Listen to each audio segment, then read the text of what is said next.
We are getting into Fourier series and Fourier transform. The first, we want to look into Fourier series. In chapter 2, we'll look at the periodic functions, right? So testing the periodic functions, we use this. Instead of t, we're going to put t plus big T. From there, we should be able to calculate t naught using omega naught equals to 2 pi f naught, and then using this relationship, we can find the omega naught, angular frequency. We're going to use this angular frequency as well in the Fourier series, and also periodic function from this previous one, x of t equals to cosine omega t, and we want to check that cosine omega t is a periodic or not. What we do, instead of t, we're going to put small t plus big T, small t plus big T, and then we put it there, and this should be t naught is sine and cosine. We have t naught as a 2 pi over omega naught. So when you substitute t naught as a 2 pi omega naught, we end up getting 2 pi. So this is telling us in this cosine omega t repeats every 2 pi. So cosine omega t plus 2 pi equals to cosine omega t plus 4 pi, cosine omega t 6 pi, and so on. We can, in general, cosine omega, the t plus n times t naught equals to this, and this is, whenever n changes 1 through whatever the value, is still be the same as cosine omega t. So non-periodic signal may be approximated with the periodic signal. Why I'm telling you about the periodic signal? Because any signal, we're going to chop it out into very specific form and representing as periodic signal.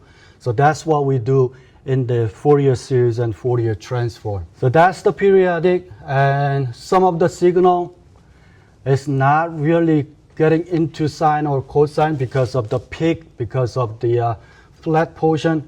We can always use the approximation. Let's do this. So let's say we have x of t equals 10 plus 3 cosine omega naught t plus 5 cosine 2 omega naught t plus 30 degree plus 4 sine 3 omega naught t. What we're going to use, the most beautiful equations in this world, Euler's relation. E to the j theta is cosine theta plus j sine theta. From here we derive these two, just substituting theta with the negative theta, and add those two, subtract those two, we end up getting cosine omega t is 1 over 2, e to the j omega t plus, that's the key thing, plus, and no j at the denominator. Sine, we have j2, and then negative. So using this Euler's relation, we're going to change everything to e to the j something, and then we're going to put it up the linear combinations. The 10 is 10, 3 cosine omega t. So what we're going to do, cosine omega t, cosine omega naught t, and that is 1 over 2 this. So we have a coefficient of 3. So this guy is going to be 3 over 2, all of this. So cosine omega t is easy. And then I'm going to use 1.5 j omega naught t, 1.5 e to the j, negative j omega naught t. And then 5 cosine 2 omega naught t plus 30 degree. We need to put that into 5 because of the coefficient, and then 1 over 2 e to the j. This whole thing is going to be inside of the parenthesis. So 2 omega naught t plus 30 degrees plus e to the negative j, 2 omega naught t plus 30 degrees. So 5 over 2 is a 2.5. We're going to change that. Also, we have in the power, there's an addition, right? We can separate that. If you separate that, e to the j 2 omega naught t times e to the j 30 degrees. So we're going to separate these two. And when you separate them, make sure we carry this negative. Negative j is going to go apply 30. And then we're going to change this into radian. How you change this 30 degree into radian? Anybody? Exactly. We want to have, so pi over 180. Pi is 180 degree, right? So this is basically 1 times 30, then that is what? If you want to go from radian to degree, you just need to multiply 180 over pi. So that is pi over 6. So we end up getting this expression. 4 sine 3 omega naught t. So this time we have 4 over j to e to the j 3 omega naught t minus negative e to the j 3 omega naught t. Now we separate that, put 4 over 2 as a 2, and then we still have 1 over j, and we have a negative 1 over j. We have 1 over j. I'm going to multiply j over j. Then what happened? Numerator j, denominator j squared, j over, what is j squared? Negative 1, which is negative j. And we need to change this negative j to e terms. And we learn about the polar form and rectangular form. When we sketch this negative j into sigma, which is real, this is the j-axis.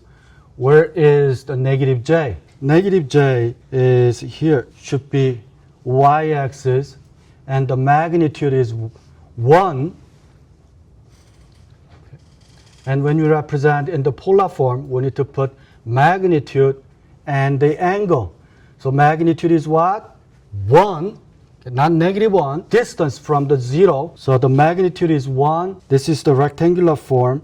And magnitude is 1. What is the angle? Negative 90 degrees. So if we put this into exponential form, then this, right? So based on this observation, 1 over j, just like what I did, magnitude is 1 and the angle is negative pi over 2. If we did the negative 1 over j, it's going to be the positive 90. So you need to express that as e to the positive j pi over 2. So if you put that together, we end up getting that. If you put all of those together, now we're going to have 10 as the initial one.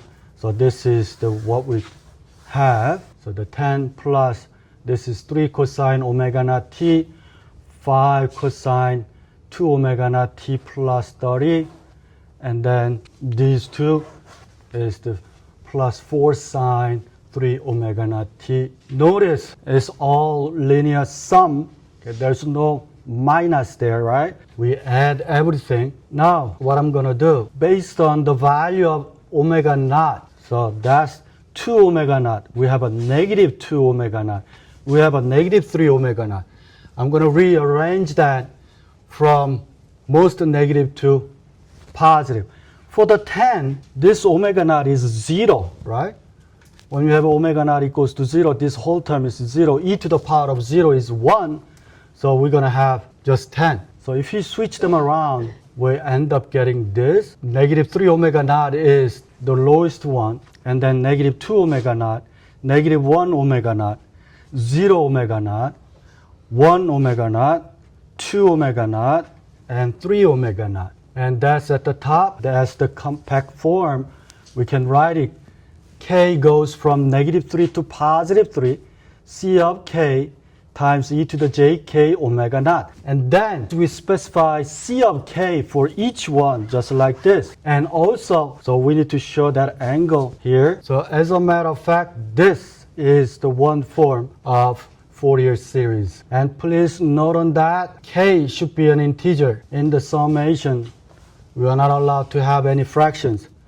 Negative infinity to positive infinity, but we have to have integer values there. In the harmonic series, the Fourier series, we can have this term. So real periodic continuous time signal x of t can be expressed as the linear combination of the complex exponential. So just like what we saw in that series, the coefficient of C of K, e to the positive j, K should be integer, omega naught t. And omega naught is the fundamental frequency, and k omega naught is the frequency of the kth harmonic, and then C of negative k is the conjugate. In the Fourier series, we're gonna look into these three different ones. I'll give you the signal, and then I'm gonna ask you to find in the form of combined trigonometric form or exponential form or coefficient form, then you need to give me these. Let's do this. So consider the periodic signal x of t with omega naught is 2 pi. And this time you are given C values, the coefficients, and find the Fourier coefficients of the combined trig form, and which is the same as the constructed signal x of t from the harmonic component. You ready? Okay, so omega naught equals to 2 pi. X of t is that. So let's take a look at C1 and C negative 1. When C 1 meaning k equals to 1, when k equals to 1, C1 times e to the j 2 pi t. When k equals to negative 1, C negative 1 e to the j negative 1 times 2 pi t. So we end up getting this. And C naught equals to 1, so you don't have to worry too much about C naught. You just need to add that value, and we come up with this expression using C1 and C negative 1. Let's take a look at C2 and negative 2.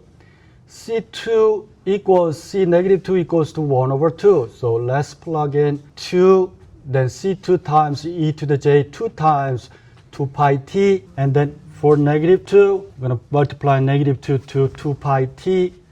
So we end up getting 1 over 2 e to the j 4 pi t plus e to the negative j 4 pi t. Now, if you are using 3, then we have C3 e to the j 3 times 2 pi t, e to the j negative 3 times 2 pi t. We get this. So then we have this, and we're going to use cosine omega naught t equals to 1 over 2.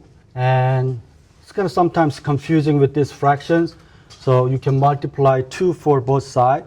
So anything you have e to the j omega naught t plus e to the negative j omega naught t, you're going to change to 2 cosine omega naught t, and then multiply the coefficients. Then 1 plus 1 over 2 cosine 2 pi t plus cosine 4 pi t plus 2 over 3 cosine 6 pi t.